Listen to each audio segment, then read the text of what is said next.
রাজধানীর ব্যস্ত ফুটপাতে প্রতিদিন নীরব সংগ্রামের এক গল্প লিখে চলেছেন শেফালী মনি ঋষি।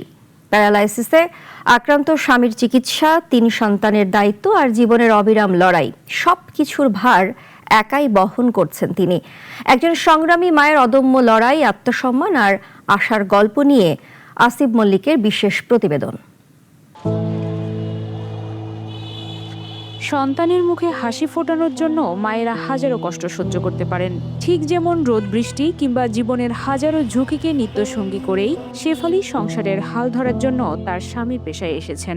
হাজারো কষ্ট হইলে ছেলে মেয়েরে কষ্ট করে খাওয়াইতেছি, চালাইতেছি।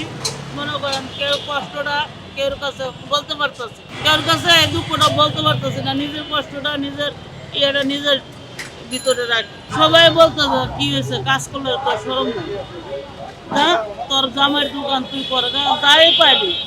25 বছর যাবৎ মানুষের জুতা সেলাই আর কালি করে সংসারের হাল ধরে রেখেছেন তিনি। অসুস্থ স্বামী আর সন্তানদের জন্য এই কষ্ট তিনি খুশি মনেই করে যাচ্ছেন। তবে এখন মেয়েকে বিয়ের চিন্তায় তার ঘুম আসছে না। কি করে খাবো আমি? আমার একটা বড় ছেলে নাই, 2টা মেয়ে ছিল।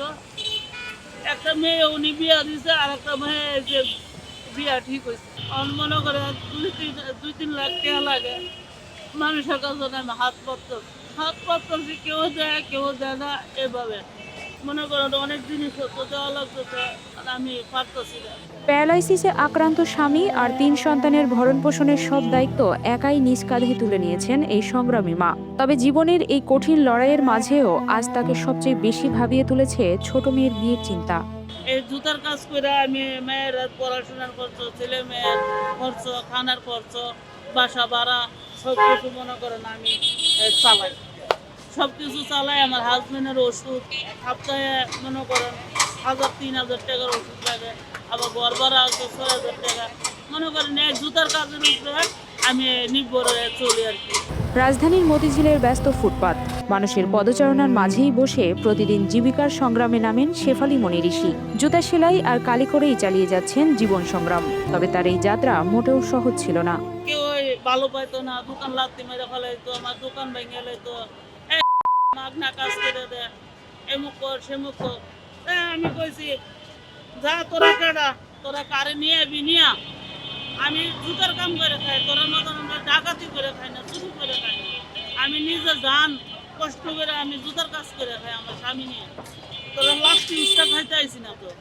এরপরে মনে করেন অনেকে টাকা দেয়, অনেকে টাকা দেয় না। অসুস্থ স্বামীর চিকিৎসা, 2 মেয়ের পড়াশোনা আর ছোট ছেলের দায়িত্ব সবকিছু একাই সামলাচ্ছেন। একসময় তার স্বামী এই কাজ করতেন। আমি প্রায় 14-15 বছরই মতিঝিলে আছি। ওনাকে দেখি, ওনার এখানেই কাজ করাই যদি কখনো লাগে এটাকে। কারণ ওনাকে ইন্সপায়ার করা যে একজন মহিলা হয়ে উনি সংসার হালের জন্য সব কিছু ছেড়ে দিলে বাচ্চাকে পিছনে বসে রেখে সারাক্ষণ কাজ করে যাচ্ছে, সেই সকাল থেকে সন্ধ্যা পর্যন্ত। এটা ভালো কাজ করতেছে, অন্য কাজ করলেও করতে পারতো, বা এটা ভালো মনে করছে এটা করে। জামাই করতে অসুস্থ অনেক করে, এই তো ভালোই। দিনভর পরিশ্রম করে যে সামান্য আয় হয় তা দিয়েই কোনো মতে সংসার চলে।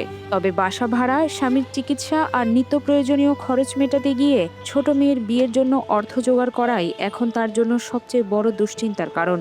মানে একটা হাজবেন্ড প্যারালাইসিস যদি ভালো থাকতো, আমি মানুষের কাছে হাত পাততাম না।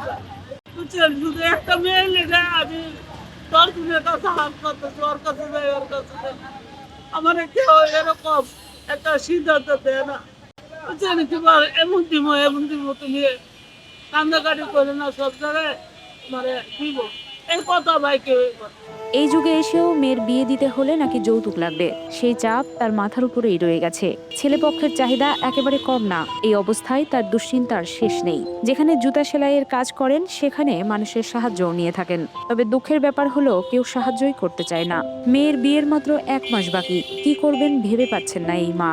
শুধু মেয়েটা বিয়া দিব নসুন্দি, মনে করেন একটা টিভি চাইছে, একটা ফ্রিজ চাইছে, চাইরানি স্বর্ণ চাইছে। বিয়া মনে করেন আমরা হিন্দু সমাজে যেগুলো আছে এগুলা মনে করেন সামাজিকভাবে দিতে হবে। এখন ভাই আমার এই অবস্থা, আমার কাছে 10 টাকা নাই ক্যাশ, আমরা শিক্ষা করে মতো 1 মাস আছে বিয়ার 1 মাস আছে কেউ আমারে দয়া করে না বুঝছেন? শৈশবেই তিনি মাকে হারিয়েছেন, তাই ছোটবেলা থেকেই পরিবারের সব দায়িত্ব কাঁধে তুলে নিতে হয়েছে। আমার মা মনে করেন মারা গেছে ছোটকালে, আমরা 7 বছর ফলায় 3টা ভাই বোন প্রিয়া মারা গেছে। মানে বাপে মনে করেন আমরা দেখতে পারে নাই, বাপে আর একটা বিয়ে শাদী করছে। মনে করেন 3টা ভাই বোন নিয়ে আমি অনেক কষ্ট করছি, ভিক্ষা করছি, খাওয়াইছি ভাই বোনদের ভিক্ষা কইরা, মনে করেন এই আর কি। আর বিয়ের পর স্বামীর আকস্মিক অসুস্থতা তার জীবনের লড়াইকে আরো কঠিন করে তোলে। তবুও থেমে যাননি শেফালি। এবার আদরে পাইরে হলে স্বামীর ঘরে আইছি, মনে করেন এই দোষে স্বামী হয়ে গেছে, কয়েক বছর ভালোই খাওয়াইছে।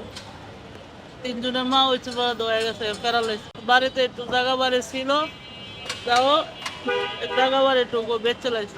শেফালির এই সংগ্রামের সাক্ষী তার দীর্ঘদিনের গ্রাহকেরাও। তাদের মতে ভিক্ষা নয়, নিজের শ্রমে বেঁচে থাকার এই মানসিকতা সমাজের জন্য অনুকরণীয়। একজন মহিলা মানুষ জুতাকালি করছেন, পাশাপাশি প্রতিবন্ধী ওনার হাজব্যান্ড সম্ভবত, উনি জুতাকালি করেন। তো আমি অন্য জায়গাতে কাজ না করে মূলত ওনাদের কাছে আসি। ওনাদের কাছে আসি এই কারণে যে প্রতিবন্ধী মানুষ তারা কাজ করে খাচ্ছে, একজন মহিলা মানুষ কাজ যে কাজটা তার করার কথা না সে কাজটা সে করে খাচ্ছে। সুতরাং আমি তাদেরকে কিছুটা সহযোগিতা করার জন্য মূলত এখানে এটা কাজ করি। সে চাইলে ভিক্ষা করে খাইতে পারতো, মানুষের কাছে হাত পাততে পারতো, মানুষের কাছে চা খাইতে পারতো, কিন্তু তার সে এটা করতেছে না। সে একজন জুতা সিলাইতেছে রাস্তায় বৈশা, তার এটা একটা কর্ম, আমাদের জন্য জনগণের জন্য সেবা করতেছে। প্রতিদিন নতুন করে সংগ্রামে নামেন শেফালি মনি ঋষি। স্বামীর চিকিৎসা, সন্তানের ভবিষ্যৎ আর ছোট মেয়ের বিয়ের স্বপ্ন, সবকিছু নিয়েই তার পথ চলা। তবুও আশা ছাড়েননি, একদিন হয়তো বদলাবে তার জীবনের গল্প। এই জগতে আর্থিক ক্যাম্পে আমার হাজবেন্ড প্যারালাইসিস হয়েছে, মানে কি করবো কি করে খাবো, মানে আর চোখে মুখে খোঁজে না। একটা চাকরি করতাম, মালিবাগ 5,000 টাকা 6,000 টাকা দেয়, এগুলা দিয়ে মনে করেন চলতে পারি না। শেফালি নিজের শ্রম দিয়ে তার জীবন সংসার এগিয়ে নিয়ে যাচ্ছেন। তবে সমাজের মানবিক মানুষের সহায়তার হাত পেলে তার পরিবার আরেকটু স্বস্তিতে বাঁচতে পারবে। আর এই সংগ্রামী মায়েরও কষ্ট কিছুটা হলে তখন লাঘব হবে। আমাদের মন্দিরে গেছি, মিথ্যা কথা বাইর হও, তুমি এটা মিথ্যা কথা বলো। আমি কই আপনারা আসেন লগে, আমার মেয়েরও জিজ্ঞাসা করেন, মানুষেরও জিজ্ঞাসা করেন আমার মেয়েকে বিয়ে দিতেছে কিনা।